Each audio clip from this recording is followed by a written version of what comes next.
আমরা সবাই জানি সাবেক প্রধানমন্ত্রী বিএনপি চেয়ারপারসন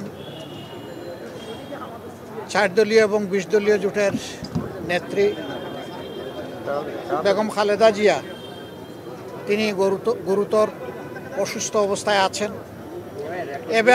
এর আগেও তিনি এসেছেন বহুবার, কিন্তু এবারকার মতো এত সংকটজনক পরিস্থিতি এর আগে তৈরি হয়নি। আমি ধৈর্য ধরছিলাম, দোয়া করছিলাম বাইরে থেকে, এবং ধারণা ছিল যে এখানে এসে ডিস্টার্ব না করি। বিএনপির পক্ষ থেকেও সেই ধরনের একটা আহ্বান মহাসচিব জনাব মির্জা ফখরুল ইসলাম আলমগীর সাহেব জানিয়েছিলেন যে সবাই দোয়া করুন, এখানে এসে সবাই ভিড় করবেন না।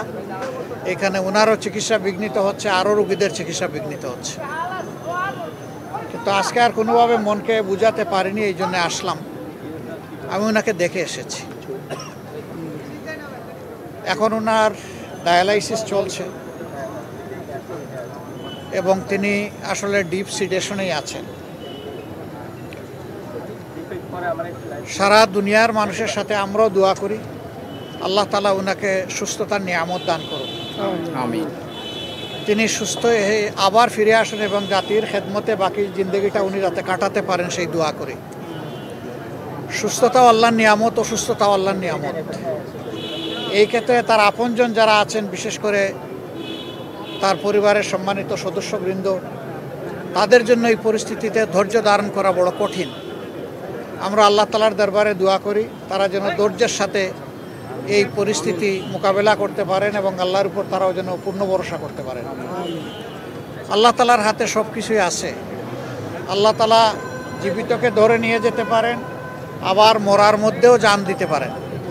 উনি এখনও যেহেতু আলহামদুলিল্লাহ সারভাইভ করছেন, আমরা আশা রাখি, আমরা দোয়া করি উনি সুস্থ হয়ে উঠবেন ইনশাআল্লাহ।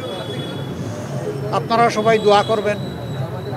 আর এখানে হসপিটালের যে ডিসিপ্লিন, এটার ক্ষেত্রে আমাদের কারোই ব্রেক করা উচিত না। আমি মাত্র 1.5 মিনিট সময় সেখানে দাঁড়িয়েছি। আমার কর্তব্য নিষ্ঠা আমাকে বলেছে যে তোমার সুযোগ থাকলেও দীর্ঘক্ষণ এখানে দাঁড়ানো উচিত নয়। আমি দু চোখে একটু দেখে আসতে পেরেছি, এটা আমার সান্ত্বনা।